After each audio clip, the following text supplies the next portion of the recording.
Salut, c'est Trado, content de vous retrouver pour la mise à jour de l'analyse technique du CAC 40. Alors, on dirait pas comme ça en regardant ce graphe, mais le CAC a connu une belle séance avec 1,2% au compteur. On reste englué sur la zone de support des 74, 65, 113, 45, malheureusement.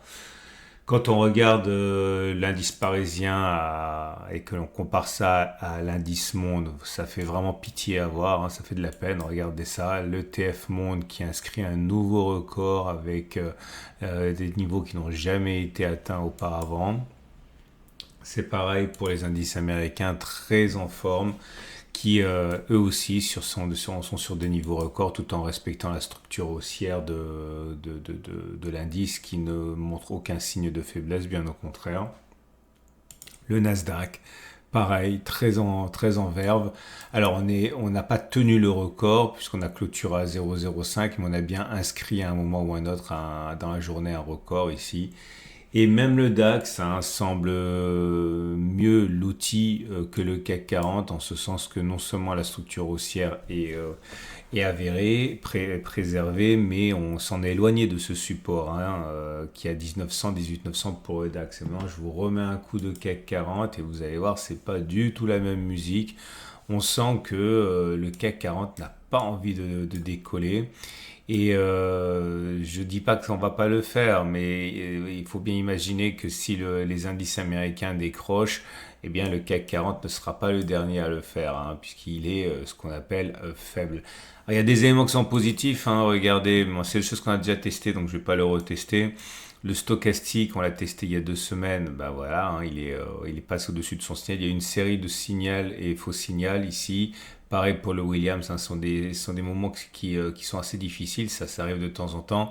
C'est pour ça que j'ai déjà dit que vous pouvez filtrer ce genre de faux signaux en exigeant que l'indice passe au moins 2 séances en survente, que ce soit pour le Williams ou pour le stochastique, avant de valider un signal. Puisque là, vous voyez, ça rentre, ça sort, ça rentre, ça sort, c'est extrêmement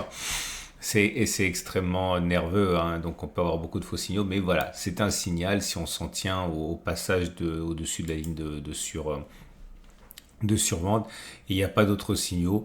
On pourra regarder éventuellement le sort qui est réservé à cette oblique descendante et la considérer comme le juge de paix d'une véritable volonté de monter. Ah oui, regardez le SAR. Le SAR a été cassé sur la mèche. Alors, c'est pas une belle cassure parce que pour que ce soit une belle cassure, il faudrait le casser avec le corps et pas simplement avec la mèche, comme ça a été le cas ici ou encore là. Mais voilà, on peut pas faire non plus comme si ça s'était pas produit. C'est pas très solide, mais il y a bien eu une cassure du SAR ici. Donc ça aussi, c'est un signal qui est plutôt haussier. Comme j'ai rien d'autre à tester, vu que j'ai testé tout ce que j'ai mentionné assez récemment, j'aimerais revenir sur des commentaires qui ont été laissés sur la vidéo YouTube. Alors, il y a eu 3 commentaires, rien que sur le fonctionnement des Turbo 24, puisque je vous avais exposé une façon de travailler avec les Turbo 24. Ben, je vais simplement le faire, ça vous donnera éventuellement les moyens de comprendre et de faire pareil. Alors, je le répète pour ceux qui n'auraient pas vu la dernière vidéo, hein, mais l'idée c'est que si on essaie de revenir aux choses les plus basiques, je le refais, hein, je sais que vous l'avez déjà vu si vous avez vu la vidéo du week-end, mais normalement, une tendance a plus de chances de se pérenniser que de s'inverser. Okay, et quand vous avez des pics et des creux qui sont ascendants, comme ça, eh bien, la tendance, elle est haussière. Et on peut espérer que malgré les gesticulations de court terme, eh bien, la tendance haussière, à un moment ou à un autre, puisqu'elle a plus de chances de se perpétuer que de s'inverser, va repartir vers le haut plutôt que de casser la structure baissière que vous pouvez voir ici. Donc, il y a plus de chances pour que ça remonte plutôt que ça baisse et que ça clôture en dessous. Si on joue simplement avec les probabilités, vous voyez bien que un simple retour sur les plus hauts avec un stop de protection en dessous vous donne un ratio Gary, ce qui est très souvent très intéressant et en même temps vous permet d'avoir des ratios Gary qui sont intéressants. Okay, alors si on essaye de regarder l'indice américain, je dis ça simplement parce que c'est utile. Moi, je travaillais beaucoup comme ça, hein, notamment à mes débuts, parce que c'est très simple de le mettre en place. Et vous voyez, là, l'idée, c'était par exemple, vous aviez la structure qui était haussière. Une fois que la structure haussière était là, imaginons que vous aviez décidé de trader ici, à la hausse, eh bien, vous visiez un retour sur les plus hauts qui étaient là. vous mettiez un stop de protection en cas de clôture en dessous de la structure, bah, c'était pas bon. Par exemple, vous aviez le ratio gain-risque qui était en dessous de 1. Je dis pas qu'il faut toujours avoir un ratio gain-risque supérieur à 1. Je dis simplement que si vous avez une chance sur 2, bah, nécessairement, il faut un ratio gain-risque supérieur à 1. Donc là, c'était pas bon. Imaginons que j'attendais que le ratio gain-risque soit meilleur. Je visais un retour sur les plus hauts. Je mettais un stop de protection en dessous. Voilà, là, ça faisait un ratio gain-risque de 1,3. C'était pas mal. Et vous voyez, les cours sont descendus. Ils n'ont pas déclenché le stop de protection. Ils sont remontés. Alors, c'est une façon de trader, ça. Hein. Encore une fois, je le répète, j'ai beaucoup travaillé comme ça à mes débuts parce que c'était simple. Et l'idée, surtout, c'est qu'il faut avoir... là, ça a pris du temps. Et vous voyez, il faut travailler avec des outils qui vous donnent le temps. Et j'avais parlé dans la dernière vidéo justement des Turbo 24 parce qu'ils ne sont pas grignotés par le temps comme peuvent l'être d'autres outils. Alors quand je dis Turbo 24, je parle des turbos de IG. Okay, il faut savoir que les turbos d'IG, les turbos 24 ont également l'avantage très important que vous ne pouvez pas vous faire sortir pendant que les marchés sont fermés. Je veux dire par là que, imaginons qu'il y ait une terrible mèche. Moi, je vais revenir un petit peu plus tard, donc je vais le faire tout de suite. Imaginons que vous avez mis votre stop de protection ici, ok, pendant que les marchés sont fermés, il y a une attaque baissière qui vous vient faire sauter votre stop loss, mais quand vous vous réveillez le matin, les cours sont revenus au-dessus. Ben, c'est une terrible mèche, hein. Eh bien, il faut savoir que si les marchés ouvrent et que finalement, au niveau auquel vous êtes fait déclencher, vous n'auriez pas été déclenché à l'ouverture des marchés, qui en fait c'était de la gesticulation, du bruit, du chaos. Eh bien, votre Turbo 24 n'est pas, votre trade n'est pas perdant. Ok, vous ne vous faites pas déclencher. Ça, c'est l'avantage considérable des Turbo 24. Donc, je vais vous montrer comment on peut faire le même trade, celui dont je vous ai parlé là. L'idée, c'est que vous êtes dans une structure haussière là, tac, tac, tac, tac, tac, tac, on la voit bien.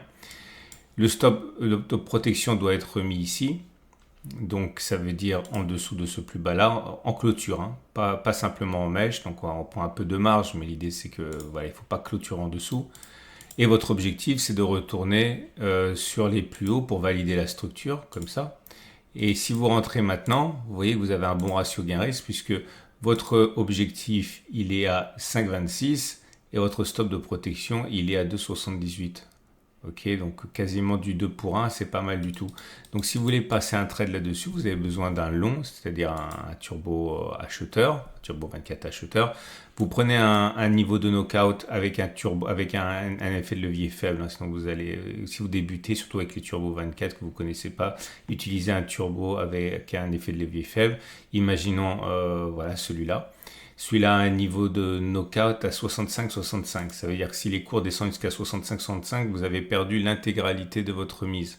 C'est-à-dire, dans notre exemple, imaginons que vous ayez acheté 10 Turbo 24. Si les cours descendent jusqu'à là, vous avez tout perdu. 86,48 €. Ok. Bon, vous, ça ne sera pas votre cas parce qu'on a mis le stop de protection ici. Donc ici, c'est 88. Visuellement, je dis ça visuellement, ça fait à peu près, on va dire, 20%, un cinquième de ça. Hein. Si là c'est 88, là on va dire que c'est 15, 16, allez 20, allez maximum 20. Alors, attention, je fais ça visuellement. Donc ici, si vous sortez bien sur le stop de protection et que vous ne laissez pas les cours descendre jusqu'au niveau de knockout, vous perdrez une vingtaine d'euros si vous achetez 10 Turbo 24. Voilà, c'est l'idée. Okay.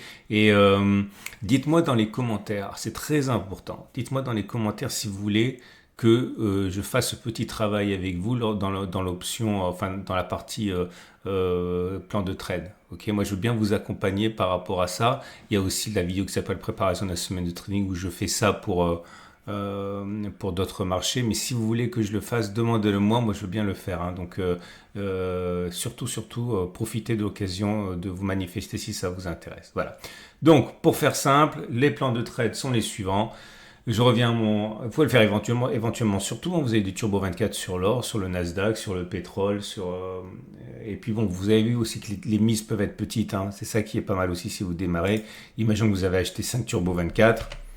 Voilà, vous risquez en tout 44 € et si vous faites déclencher, sans doute 5-6 €, donc il faut en profiter. Et vous, encore une fois, deux avantages, vous ne faites pas massacrer par le facteur temps, et deux, vous ne pouvez pas vous faire déclencher pendant que vous dormez par une mèche assassine, alors que cette mèche n'existe pas sur les cours au moment où vous vous réveillez. Ah, et dernière chose, c'est listé. C'est coté sur un marché, ce ne sont pas des produits maison, les Turbo 24.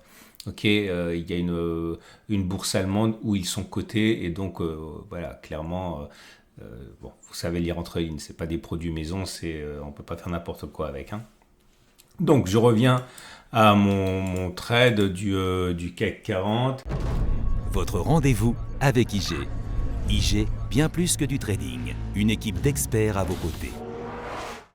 Bah, si vous êtes aussi, vous pouvez faire ce que j'ai mentionné, c'est-à-dire clairement vous achetez maintenant, vous mettez un stop de protection sous la structure baissière ici, vous visez un retour sur les plus hauts, bah, ça ressemblait à ça. Ça, si ce n'est que sur le spot, il faudrait se mettre derrière le gap, hein, j'en ai déjà parlé. Si vous avez plutôt un biais baissier, il faut parier sur, voilà, je sais pas quoi, un événement, mais par exemple, si vous spéculez maintenant, vous visez un retour sur les plus bas ici, je sais pas pour quelle raison, avec un stop de protection au-dessus des sommets ici, vous avez un ratio gain-risque de 1,3, ça peut passer. Il y a plein de choses qui vous attendent dans l'onglet communauté de la chaîne YouTube, ok, notamment un plan de trade pour le CAC 40 encore, et puis d'autres choses. Excellente journée.